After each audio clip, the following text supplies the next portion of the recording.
প্রিয় ভাইরা, পৃথিবীর বুকে আল্লাহ সুবহানাহু ওয়া তাআলা নানান ঘটনা নানান সময়ে নানানভাবে ঘটান। এমন কিছু ঘটনা আল্লাহ সুবহানাহু ওয়া তাআলা এই পৃথিবীর বুকে রেখেছেন যে ঘটনাগুলো গোটা মুসলিম জাহানের জন্য অনেক শিক্ষার। এমন একটি ঘটনা হচ্ছে হস্তি বাহিনীর ঘটনা। একটি সূরা আপনাদের সামনে তেলাওয়াত করেছি, যে সূরাটির নাম হচ্ছে সূরা ফিল। ফিল শব্দের অর্থ হাতি। ফিল শব্দের অর্থ কি? হাতি। আল্লাহ সুবহানাহু ওয়া তাআলা এই সূরাটি নাজিল করেছেন রাসূল আকরাম সাল্লাল্লাহু আলাইহি ওয়াসাল্লামের জন্মেরও প্রায় 50 থেকে 55 বছর আগের ঘটনা। আর কেউ কেউ বলছেন না, 50 থেকে 55 দিন আগের ঘটনা। সাল নিয়ে মতবিরোধ আছে। কেউ কেউ বলছেন 570 খ্রিস্টাব্দের ঘটনা। কি ছিল? হাবশার যে বাদশাহ, এই বাদশাহ একজন গভর্নর নিযুক্ত করেছিলেন ইয়ামানে, আব্রাহা। এই ইয়ামানের গভর্নর ইনি দেখলেন যে সারা পৃথিবীর বুকে যারা তৌহিদে বিশ্বাসী, মানে আল্লাহকে যারা ভালোবাসেন, মহব্বত করেন, এরা তওয়াফ করে, এরা জিয়ারত করে কাবাকে। এই আব্রাহারা এটা পছন্দ করে নাই। তখন এরা কি করলো? এখান থেকে মুসলমানদের মন মাইন্ড, অথবা এখান থেকে আল্লাহকে যারা পছন্দ করে তাদেরকে, তাদের আকর্ষণকে কাবা থেকে কমানোর জন্য ইয়ামানে এই গভর্নর একটা কাবার অবলিগে তা সে মাবাদ বা উপাসনালয় বানালো। গির্জা গির্জা গির্জা যেটা কাবার আদলে। এর চিন্তা চেতনা ছিল যারা কাবায় আসক্ত, এই কাবার দিক থেকে মানুষকে ফিরিয়ে এই গির্জার দিকে মানুষকে কি করা? আকৃষ্ট করা। তো মুসলমানরা এটা জানতে পারলো। জানার পরে কয়েকজন মুসলমান, মানে যারা কাবায় বিশ্বাসী, আল্লাহ বিশ্বাসী, এরা আল্লাহ সুবহানাহু ওয়া তাআলার এই গোলামদের মধ্য থেকে একজন গোলাম ইয়ামানের ওই গির্জায় গিয়ে ক্রোধান্বিত হয়ে, যে আমাদের কাবার অবলিগে তুমি এটা বানিয়েছো মানুষকে ফেরানোর জন্য, মলমূত্র ত্যাগ করে ফেলেছিল। যখন মলমূত্র ত্যাগ করলো, এই গভর্নর তখন অত্যন্ত রাগান্বিত হলো। রাগান্বিত হয়ে যাওয়ার পরে মুসলমানদের এই কাবাকে ধ্বংস করার জন্য সে চিন্তা করলো। প্রিয় ভাইরা আমার, আল্লাহ রাব্বুল আলামিন কি বলছেন খেয়াল করেন। আলাম তারা কাইফা ফাআলা রাব্বুকা বিআসহাবিল ফিল আলাম ইয়াজআল কাইদাহুম ফি তাদলিল।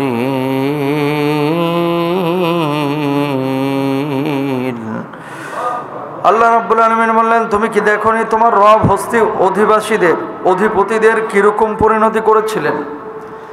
বিশ্বনবী সাল্লাল্লাহু আলাইহি ওয়াসাল্লামকে আল্লাহ রাব্বুল আলামিন বললেন, তুমি কি দেখো নাই? আসলে তো নবীজি দেখেন নাই, নবীজির তখন জন্মই হয় নাই। কিন্তু আল্লাহর নবী সাল্লাল্লাহু আলাইহি ওয়াসাল্লাম যখন জন্ম নিয়েছেন, জন্ম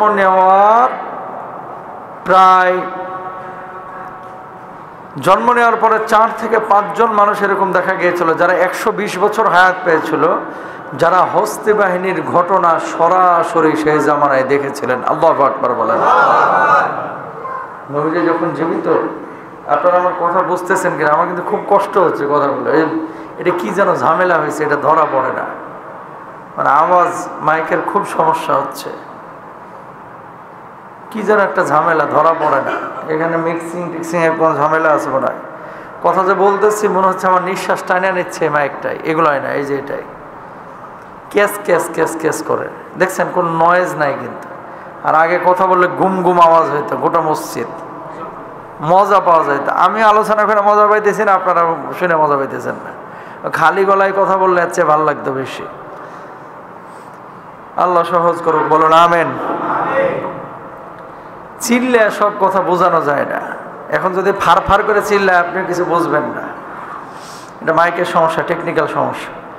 তো আল্লাহ সুবহানাহু ওয়া তাআলা এই হস্তি বাহিনীকে ধ্বংস করেছিলেন। নবীজি সাল্লাল্লাহু আলাইহি ওয়াসাল্লামের জামানায় প্রায় 4 থেকে 5 জন মানুষ ছিল যারা 120 বছর বয়স হায়াত পেয়েছিলেন। এই মানুষগুলো হস্তি বাহিনীর ঘটনা দেখেছিলেন। আম্মা জান আয়েশা সিদ্দিকা রাদিয়াল্লাহু তাআলা আনহা যখন বাল্যকালে ছোট বয়সে, তখন তিনিও দেখেছিলেন। রাসূল আকরাম সাল্লাল্লাহু আলাইহি ওয়াসাল্লাম এই হস্তি বাহিনীর ব্যাপারে আল্লাহ সুবহানাহু ওয়া তাআলা এই সূরাটি নাজিল করেছেন। কি চক্রান্ত করেছিল আল্লাহর ঘরকে ধ্বংস করার জন্য, কিন্তু সেই চক্রান্ত আল্লাহ সুবহানাহু ওয়া তাআলা ধ্বংস করে দিয়েছিলেন। হস্তি বাহিনী তারা হাতি নিয়ে আসলো। আসার পরে দেখেন যখন মক্কার অধীনে তারা, নবীজি সাল্লাল্লাহু আলাইহি ওয়াসাল্লামের চাচা আব্দুল মুত্তালিব, ওনার কিছু উট ওই মক্কার অদূরে চড়তেছিল। এরা এসে প্রথমে উটগুলোকে দখলে নিল। দখলে নেওয়ার পরে নবী সাল্লাল্লাহু আলাইহি ওয়াসাল্লামের চাচা আব্দুল মুত্তালিব এদের কাছে গিয়ে বললেন, তোমরা উটগুলো কেন নিয়ে নিলা? উটগুলো আমার উটগুলো কেন নিলা? তখন বলল যে আমি তোমাদের আল্লাহর ঘর ধ্বংস করতে এসেছি, তোমরা আল্লাহর ঘরের হিসাব না নিয়ে তোমার উটের হিসাব কেন নিচ্ছ? আব্দুল মুত্তালিব সেদিন জবাব দিয়েছিলেন, উটের মালিক আল্লাহ তাআলা আমারে বানাইছেন, এই জন্য আমি উটের খবর নিচ্ছি। আর যে ঘরের মালিক আমার আল্লাহ, উটের হেফাজত আমি করার চেষ্টা করছি। যে ঘরের মালিক আমার আল্লাহ, সেই আল্লাহর ঘরের হেফাজতের মালিক আল্লাহ তাআলাই সিদ্ধান্ত নেবেন, রক্ষা করবেন। বলুন আল্লাহু আকবার। আমার উট আমাকে বোঝাইয়া দেয়। আর আব্দুল মুত্তালিবকে তার উট ফিরিয়ে দেওয়া হয় না। বলতেছে যে একদিকে তোমার উট, আরেকদিকে তোমার আল্লাহর ঘর, উটের চাইতে কি তোমার আল্লাহর ঘরের দাম কম না বেশি? বেশি। আব্দুল মুত্তালিব জবাব দিয়েছিল, আমার উট আমাকে দে, আর যে আল্লাহর ঘর তুই ধ্বংস করার জন্য চেষ্টা করছিস, এ আল্লাহ সুবহানাহু ওয়া তাআলা তোর ব্যাপারে সিদ্ধান্ত নেবে যে আল্লাহ তাআলা তার ঘর রাখবেন নাকি তোর মাধ্যমে ধ্বংস করবেন। সুবহানাল্লাহ বলেন। হস্তি বাহিনীর মানুষগুলো প্রস্তুতি নিল, প্রিপারেশন নিল, আজকে ধ্বংস করবে কাবাকে। ওয়াদি মুহাসসাসের কাছে যখন পৌঁছাইল, আল্লাহ রাব্বুল আলামিন আকাশ থেকে ছোট্ট ছোট্ট পাখি পাঠিয়ে দিলেন। মুফাসসিররা বলছেন কেউ কেউ যে না, সমুদ্রের ওই প্রান্ত থেকে পাখিগুলো এসেছিল। এই পাখিগুলো যখন সেই জায়গায় পৌঁছাইল, পৌঁছানোর সঙ্গে সঙ্গে হস্তি বাহিনীর মানুষগুলো ওই পাখিগুলোর দিকে তাকাইলো। আল্লাহ রাব্বুল আলামিন ছোলার মতো এরকম ছোট ছোট পাথর ওই পাখিগুলোর মুখের মধ্যে দিয়েছিলেন। একটা করে পাথর যখন নিক্ষেপ করলো, সঙ্গে সঙ্গে হস্তি বাহিনীর ওই মানুষগুলোর মাথা অথবা ঘাট দিয়ে এই পাথরগুলো ঢুকে একেবারে নিম্নাংশ দিয়ে বের হয়ে গেল। আল্লাহ তাআলা ওই কাফেরদেরকে ধ্বংস করে দিলেন। বলুন আল্লাহু আকবার। এই হস্তি বাহিনীর সমস্ত মানুষগুলোকে আল্লাহ ধ্বংস করে দিলেন। কিছু মানুষ ছিল জীবিত, কিভাবে ধ্বংস হইল? বুটের মতো, ছোলার মতো এতটুকটুক পাথর এদের উপরে নিক্ষেপ করার পরে শরীরে কি হইল? পচন ধরে গেছিল। গুটি বসন্ত দেখেছেন? গুটি বসন্ত, গুটি বসন্ত শরীরের মধ্যে বের হয়ে শুরু হয়েছিল। মুফাসসিররা বলতেছে এর আগে পৃথিবীর বুকে গুটি বসন্ত কখনো দেখা যায় নাই, এই প্রথম গুটি বসন্ত দেখা গেল। শরীরের চামড়া পচে, গোশত পচে, এখান দিয়ে রক্ত পোষ বের হতো। এবং যারা জীবিত ছিল এরা ইয়ামানে ফিরে গিয়েছিল, ওখানেও আল্লাহ সুবহানাহু ওয়া তাআলা এদেরকে অসুস্থ করেছিলেন। অসুস্থ অবস্থায় আল্লাহ রাব্বুল আলামিন জমিন থেকে এই জালেমগুলো বিদায় নিল। বলুন আল্লাহু আকবার। আল্লাহর পাকড়াও বড় কঠিন, আল্লাহর পাকড়াও বড় কঠিন। আল্লাহ ছাড় দেন কিন্তু ছেড়ে দেন না। প্রিয় ভাইরা আমার, আল্লাহ রাব্বুল আলামিন কি বলছেন খেয়াল করেন। আলাম তারা কাইফা ফাআলা রাব্বুকা বিআসহাবিল ফিল আলাম ইয়াজআল কাইদাহুম ফি তাদলিল।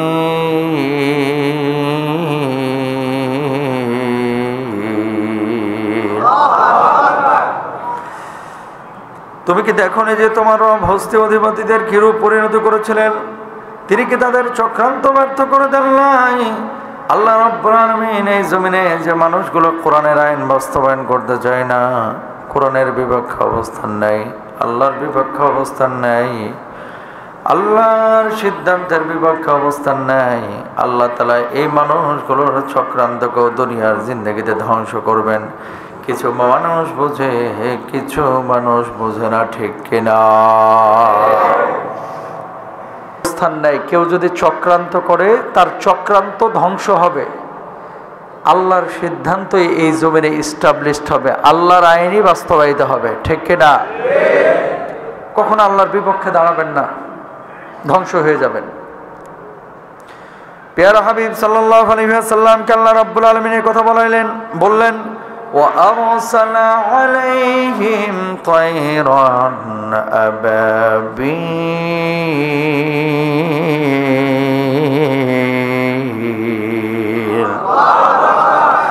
তাদের বিরুদ্ধে তিনি ঝাঁকে ঝাঁকে পক্ষীকুল প্রেরণ করেছিলেন, ঝাঁকে ঝাঁকে ঝাঁকে ঝাঁকে। পাখিগুলো কেমন ছিল? বা ওই চড়ুই পাখির চেয়ে ছোট ছিল। আর এই পাথরগুলো ছিল হচ্ছে বুটের দানার মতো। পাথরগুলোর ভিতরে এমন খাঁজ এবং ধার দিয়েছিলেন আল্লাহ তাআলা যে মাথা দিয়ে ঢুকলে একেবারে নিচ দিয়ে বের হয়ে যেত। মুফাসসিররা বলতেছে এই যে মিসাইল নিক্ষেপ করে, তারপরে মর্টার সেল নিক্ষেপ করে, বন্দুকের গুলি যে নিক্ষেপ করে, আব্রাহার এই ঘটনার আগে এই ধারণা মানুষের ছিল না যে এইভাবে নিক্ষেপ করে মানুষকে ধ্বংস করা যায়, শত্রুকে ধ্বংস করা যায়। এই ঘটনার পর আল্লাহ সুবহানাহু ওয়া তাআলা এই ধ্বংসের মিসাইল, এই বুলেট, এগুলো আবিষ্কারের চিন্তা চেতনা মানুষের মাথার মধ্যে দিয়ে দিয়েছিলেন। বলুন সুবহানাল্লাহ। এর আগে কিন্তু এই চিন্তা চেতনা মানুষের মধ্যে ছিল না যে কোনো কিছু নিক্ষেপ করে মানুষকে ধ্বংস করা যায়। প্রিয় ভাইরা আমার, তাহলে আল্লাহর ঘরকে আল্লাহ রাব্বুল আলামিন হেফাজত করলেন। খেয়াল করেন, তদ্রূপভাবে তুরস্কের মধ্যে, ইরাকের মধ্যে ক্ষমতার পট পরিবর্তন যখন হয়েছিল, তারা কোরআনকে ধ্বংস করতে চেয়েছিল, ইসলামের আইনকে ধ্বংস করতে চেয়েছিল, নবীজির সব হাদিসগুলোকে একত্রিত করে তারা পুড়িয়ে ফেলতে চেয়েছিল, কোরআনুল কারীমের খণ্ডগুলোকে তারা ধ্বংস করতে চেয়েছিল। দুনিয়ার জিন্দেগিতে খেয়াল করে দেখেন, একমাত্র কিতাব, যে কিতাবের নাম হচ্ছে আল কোরআনুল কারীম, এই কোরআনকে যদি গোটা দুনিয়া থেকে মুছে ফেলা হয়, সরিয়ে দেওয়া হয়, একটা খণ্ড যদি না থাকে, লক্ষ কোটি হাফেজকে আল্লাহ রাব্বুল আলামিন এই দুনিয়ার জিন্দেগিতে রেখেছেন। এই হাফেজদের কলিজার মধ্য থেকে আল্লাহ রাব্বুল আলামিন আবার দুনিয়ায় কোরআনকে আল্লাহ রাব্বুল আলামিন আবার দেবেন। আর এই দুনিয়ার জিন্দেগিতে কোরআনকে আল্লাহ রাব্বুল আলামিন মানুষের ভেতরে পৌঁছে দেবেন, ঠিক কিনা? বোঝাইতে চাচ্ছি যে কথাটা, সব কোরআনকে কেউ যদি আল্লাহ না করে পোড়ায়ও দেয়, হাফেজে কোরআনের ভেতরে, একজন কোরআনের হাফেজের ভিতরে যে কোরআনটা আছে, এই কোরআন থেকে আবার কিন্তু কোরআন লিপিবদ্ধ করা সম্ভব, ঠিক কিনা? তো আল্লাহর সিদ্ধান্তের ব্যাপারে কখনো চক্রান্ত করবেন না, আল্লাহর সাথে পারবেন না, আপনিও পারবেন না, আমিও পারবো না। সিদ্ধান্ত যেটা আল্লাহ দিয়েছেন সেই সিদ্ধান্ত মেনে নেব ইনশাল্লাহ। বলেন দেখেন তাদের পরিণতি কি হয়েছিল। তারমিহিম বিহিজারাতিম মিন সিজ্জিলিন ফাজআলাহুম কাসফিন মাকুল।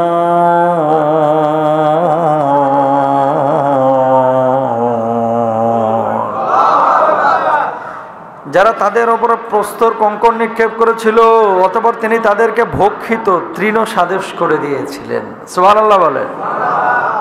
তাকান, গ্রামগঞ্জে দেখবেন কিছু মহিষ আছে, গরু আছে, যারা ঘাস চাবাইতেই থাকে, সারাক্ষণ মুখ লাগে, চাবাইতে চাবাইতে ঘাসগুলোরে একেবারে চূর্ণ বিচূর্ণ করে ফেলে। এমন চূর্ণ বিচূর্ণ, ওই আপনারা চুইনগাম যেরকম চাবান, লাস্টে দেখবেন এরকম একেবারে চর্বিত হয়ে যায়, চিকন। এই মানুষগুলো যারা আল্লাহর বিপক্ষে অবস্থান নিয়েছিল, আল্লাহ তাআলা এদেরকে চর্বিত ঘাসের মতো করে দিয়েছিলেন। সুবহানাল্লাহ বলেন। মানে এমন ধ্বংস করেছিলেন। কাসফিম মানে হচ্ছে শুকনো ঝরা পাতা। বসন্তকালে কিছু পাতা আছে না, আপনারা দেখছেন না পাতা, এই পাতাগুলো শুকিয়ে যায়, এই পাতাগুলো আবার পড়ে ঝরে যায়। আল্লাহ তাআলা এদেরকে পরিণত করেছিলেন। তাহলে এবার আপনারা বলেন, এই জমিনের মালিক কে? আল্লাহ। আসমানের মালিক কে? আল্লাহ। সেই আল্লাহর জমিনে আল্লাহর আইন বাস্তবায়নের জন্য চেষ্টা করা দরকার আছে না নাই? কিন্তু অসংখ্য মানুষ আছে এই পৃথিবীর বুকে, নামাজ, রোজা, হজ, যাকাত এগুলোকে ইসলাম মনে করে, কিন্তু আল্লাহর জমিনে আল্লাহর দ্বীন কায়েমের জন্য, আইন বাস্তবায়নের জন্য ন্যূনতম চেষ্টা অনেকে করে না। ঠিক না? অথচ এটা ফরজ না সুন্নাত? আল্লাহর আইন বাস্তবায়ন করা ফরজ না সুন্নাত? নামাজ পড়া যেমন ফরজ, আল্লাহর আইন বাস্তবায়ন করা তেমনি ফরজ। রব্বুল আলামিন কি বলছেন খেয়াল করেন, ওয়ামান লাম ইয়াহকুম বিমা আনজালাল্লাহু ফাউলাইকা হুমুল ফাসিকুন ফাউলাইকা হুমুয যালিমুন ফাউলাইকা হুমুল কাফিরুন।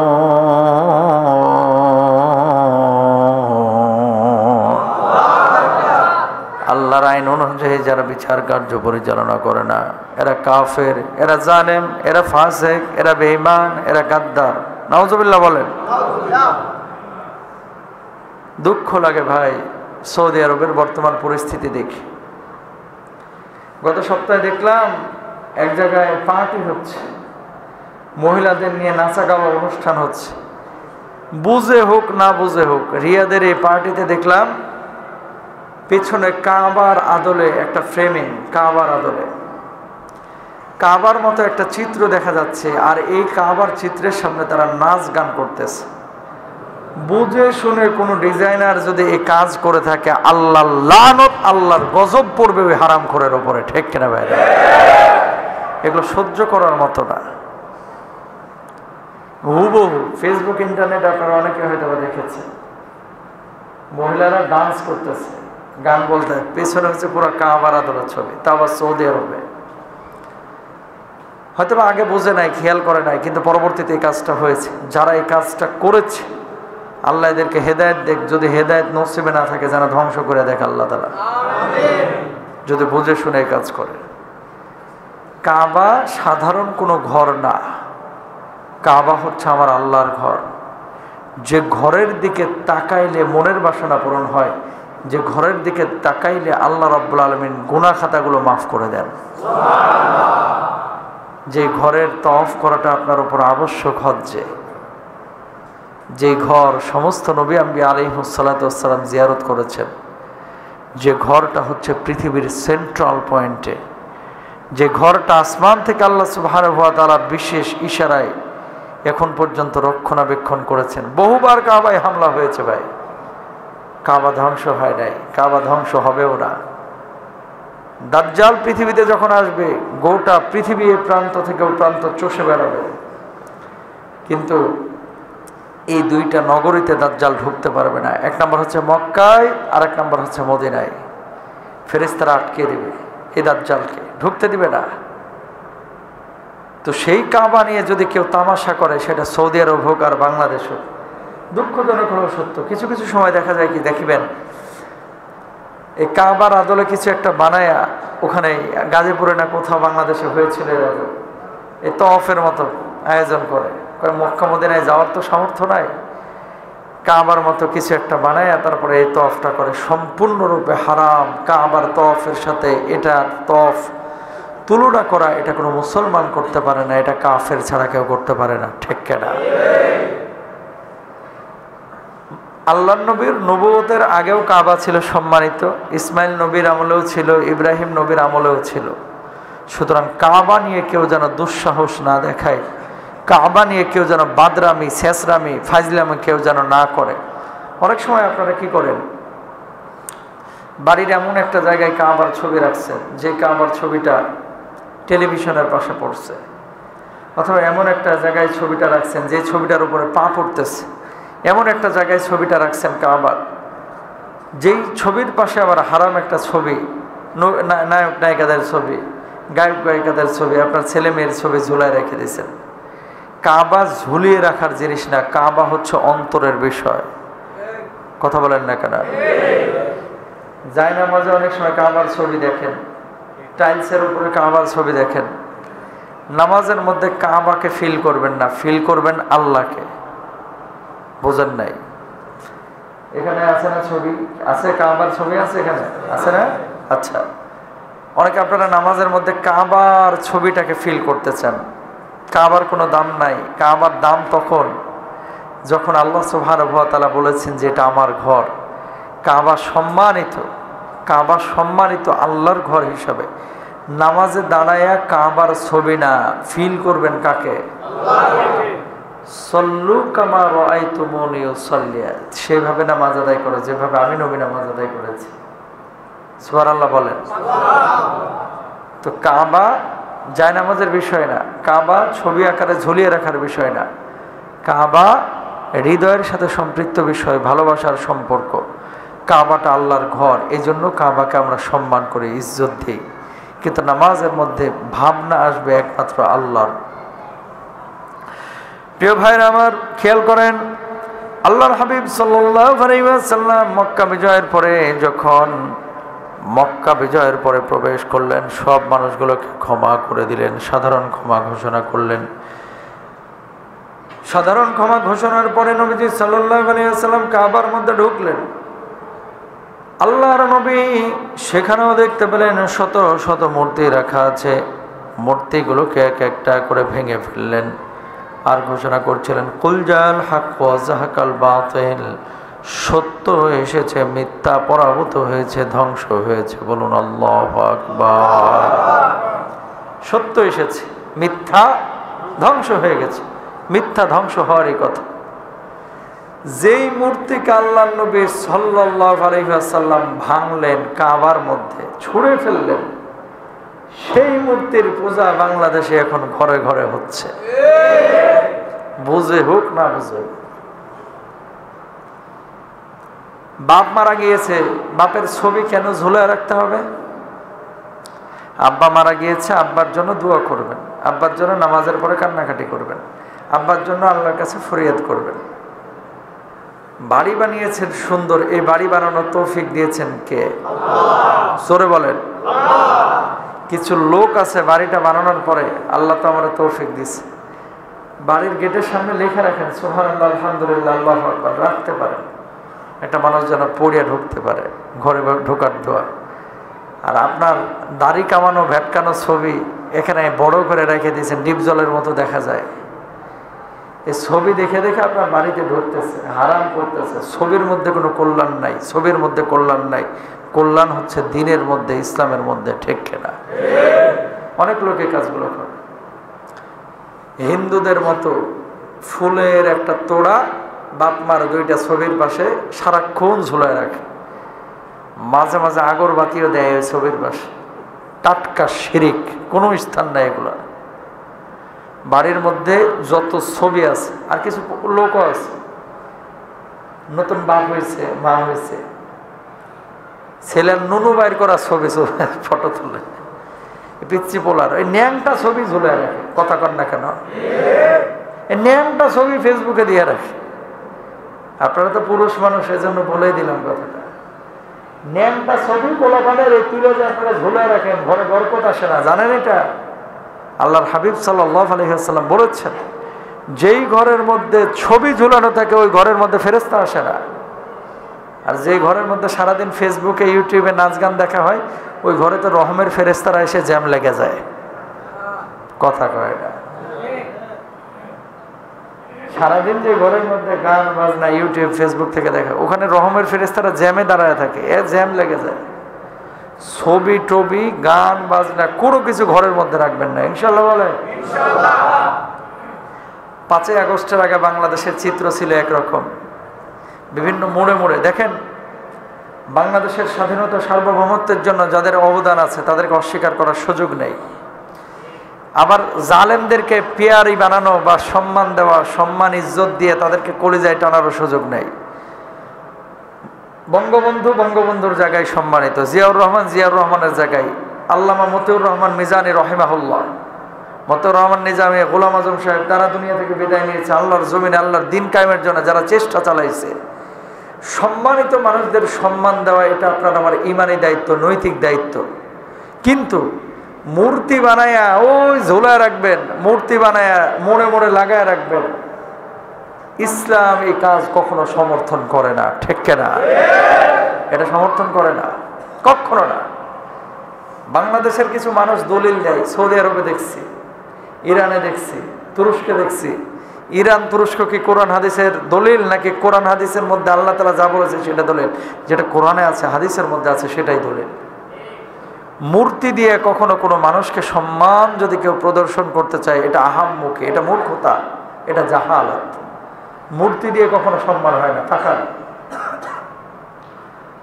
এই যে মূর্তিগুলো রাস্তায় ধারে যে বা বাজারে টাজারে বানায় রাখে বা ছবি টবি তুলে রাখে, অনেক সময় মূর্তির উপরে কাউয়া বসে হাগে। কথা বলেন না কেন? আপনি তো রাখছেন একবার বিশাল সম্মান দিয়া, যেখানে এটা থাকুক। পৃথিবীতে কাবার উপর দিয়ে, কাবার ঘরে যেরকম সম্মান ইজ্জত, আপনি একটা মূর্তি দিলেন, এই মূর্তির সম্মান ইজ্জত, কাবার সম্মান ইজ্জত রক্ষা করে আল্লাহ। আপনি যে মূর্তিটা রাখছেন, সেই মূর্তির পাশে 24 ঘন্টা কি পুলিশ দেওয়া সম্ভব? বৃষ্টিতে ভিজে, ঝড়ে ধুলা পড়ে, তারপরে মনে করেন এটার চোখ মুখ বানাইছে বঙ্গবন্ধুর ছবি, আসলে বঙ্গবন্ধুর কোনো আকারই আসে নাই, কি গালমাল টেমা টোমা করে রেখে দিয়েছে। কথা কন না কেন? চুল টুল চশমা মশমা কোনোটাই মিলে না, কিন্তু ওইটা বানায় রাখছে। তার মানে কি এখানে ধান্দাবাজি আছে? এক একটা মূর্তির পেছনে 8 লাখ 9 লাখ টাকাও খরচ হয়। এমনও মূর্তি পৃথিবীতে আছে যেটা বিলিয়ন বিলিয়ন খরচ হয়, বিলিয়ন বিলিয়ন টাকা খরচ হয়। তো যারা ধান্দাবাজ, এরা এদেরকে কান পড়া দেয় যে বানান, সব মানুষ দেখবে, সম্মান করবে, মানুষ দেখে সম্মান করবে। কাউয়া 20,000 উপরে বসে আগামতা করবে, তখন সম্মানটা কই যাবে? আপনি কি চাইবেন যে আপনার বাপের মাথায় এরকম এসে আগামতা করুক? চাইবেন? কথা কয় না, চাইবেন? যেহেতু চাইবেন না, মূর্তির কালচার বাংলাদেশ থেকে বন্ধ করা উচিত। ঠিক কিনা? মানুষের ভালোবাসার জায়গা হচ্ছে হৃদয়। কোথায়? সবাই বলেন। ভালোবাসাটা অন্তর থেকে আসে, ভালোবাসা অন্তর থেকে আসে, এটা জোর করে ভালোবাসা হয় না। জিয়াউর রহমানকে, বঙ্গবন্ধুকে, জামাতে ইসলামের লিডারদেরকে, অন্যান্য দলের লিডারদেরকে মানুষ যারা ভালোবাসে, নিজ নিজ গোত্রের লোক, দলের লোক, নিজ নিজ দলের লোক, এরা অন্তর থেকে কেউ কেউ ভালোবাসে, আর কেউ কেউ ভালোবাসার ভান করে। কথা কয় না? বিশাল মানের শহীদ জিয়ার সৈনিক এতদিন প্রকাশ করলো না, 15 বছরে, এখন উঠলায় উঠতেছে ভালোবাসা। কেন? ওই রিক্সাওয়ালার 20 টাকা খাওয়ার লাগে। কথা বুঝতে পেরেছেন? বিশাল মানের আওয়ামী লীগের ক্যাডার, আওয়ামী লীগের বিপদের সময় এগুলারে খুঁজে পাওয়া যায় না, কিন্তু যেমনি আওয়ামী লীগ ক্ষমতায়, দেখবেন বাপরে বাপ, এর চাইতে বড় আওয়ামী লীগের হিতাকাঙ্ক্ষী আর নাই। কথা কন না কেন? বিশাল বড় জামাতের বক্তা, এতদিন কোনো খোঁজ খবর ছিল না, এখন সুদিন এসেছে, ভাই আমি জামাতের রুকন, এরকম একটা ভাবসাব। এই মানুষগুলো মুনাফিক। কি? জোরে বলেন কি? নীতির উপরে থাকেন, যে কোনো একটা নিয়ে থাকেন। যারা কোরআন চায়, আল্লাহর আইন চায়, এই জমিনে তাদের পক্ষ অবলম্বন করেন। যারা আল্লাহর আইন বাস্তবায়ন চায়, যদি আল্লাহর আইন বাস্তবায়ন হয়, আপনি ঘরে নিরাপদে থাকতে পারবেন, দোকানদারে নিরাপদে দোকানদারি করতে পারবেন, রাস্তাঘাটে আপনি শান্তিতে চলাফেরা করতে পারবেন। ঠিক কিনা? তাহলে মূর্তি দিয়ে ভালোবাসা আসে না, ভালোবাসার জন্য অন্তর থেকে মানে একটা সিগন্যাল আসে, এটা জোর করে ভালোবাসা হয় না। ভালোবাসা অন্তরের জায়গায়, আন্তরিকতার বিষয়।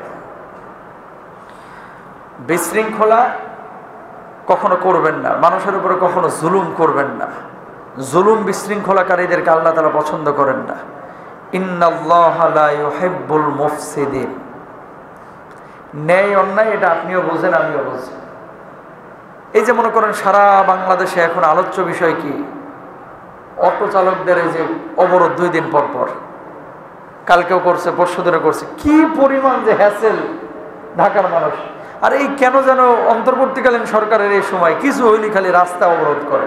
এটা ইসলামে জায়েজ নাই কিন্তু ভাই।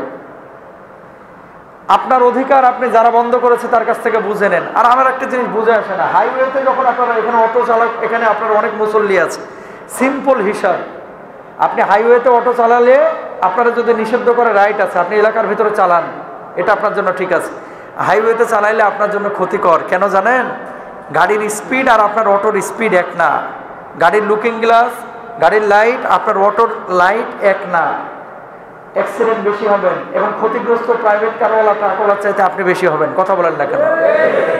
এই জন্য আপনারা বলেন যে ঠিক আছে, যদি নিষিদ্ধ করেন আপনারা হাইওয়েতে নিষিদ্ধ করেন, এলাকার মধ্যে নিষিদ্ধ করেন না।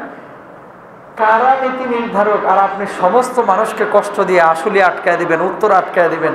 কিছু হইলি রাস্তা অবরোধ, কিছু হইলি এরা বলতেছে বিশ্ববিদ্যালয় বানাও, এরা বলতেছে এই করো সেই করো। এগুলো জুলুম ভাই। সাধারণ মানুষ হিসেবে আপনাদের জানা উচিত, অনেক অসুস্থ মানুষ থাকতে পারে, অনেক রোগী থাকতে পারে। আর এখন তো সভা সমাবেশ, আল্লাহু আকবার। গত শুক্রবার মাহফিল ছিল সুনামগঞ্জ, আপনাদের এখান থেকে জমা পড়ায় ভাই আমার জয়দেবপুর পার হইতেই মাগরিব হয়ে গেছে। কেন? কয় ইয়া মানে লড়াই লড়াই লড়াই চাই, লড়াই করে বাঁচতে চাই। কার লগে লড়াই করবি তুই? এখন কথা কয় না। লড়াই লড়াই লড়াই চাই, লড়াই করে বাঁচতে চাই, লড়াইটা করবি কার লগে?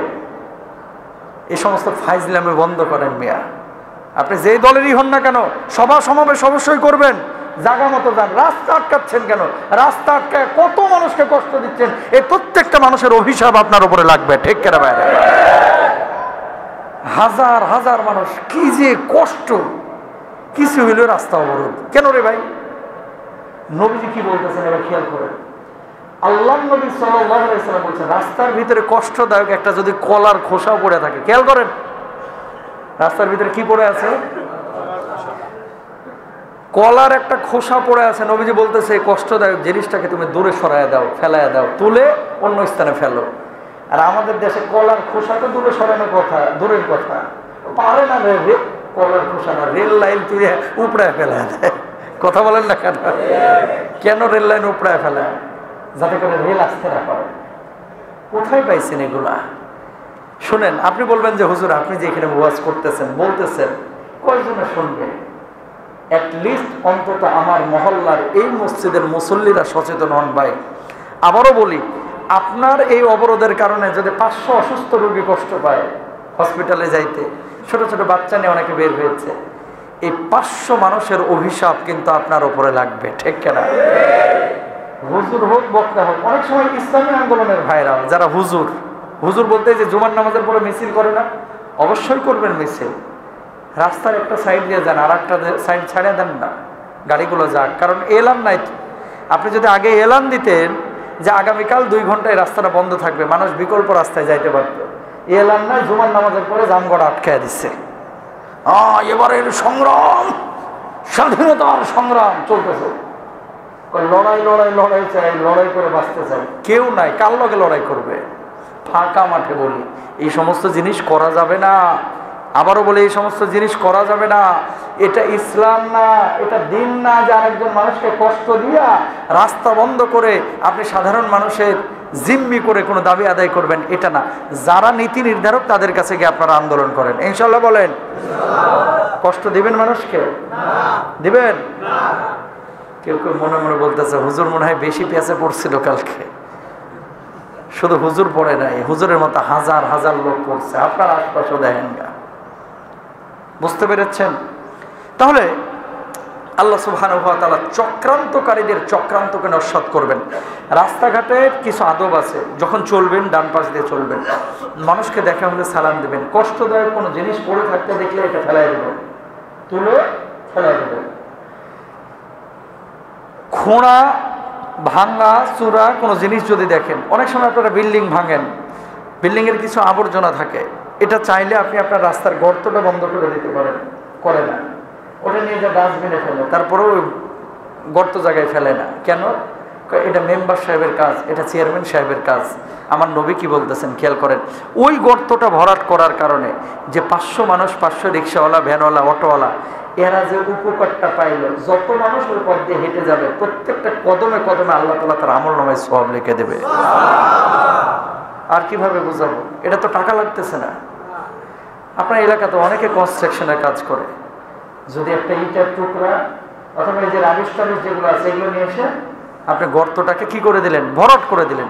1000 কোটি টাকার প্রয়োজন নাই, সুন্দর একটা মানসিকতার প্রয়োজন, ভালো একটা হৃদয়ের প্রয়োজন, তাহলে এই কাজগুলো সম্ভব, ঠিক কিনা? তাহলে পৃথিবীতে কোনো মানুষের চক্রান্তে আমরা কখনো কোনো মানুষের জন্য চক্রান্ত করব না, মানুষের কষ্ট লাঘবের জন্য চেষ্টা করব, আরেকজন মানুষের হক আদায়ের ব্যাপারে সচেষ্ট হব। আল্লাহ তাআলা সবাইকে তৌফিক দান করুন। আরো জোরে বলেন আমিন। হাদা মা ইনদি ওয়াল ইলমু ইনদাল্লাহ আলাইহি তাওয়াক্কালতু ওয়া ইলাইহি উনীব ওয়া আখির দাওয়ানা আলহামদুলিল্লাহি রাব্বিল আলামিন। আসসালামু আলাইকুম ওয়া রাহমাতুল্লাহ।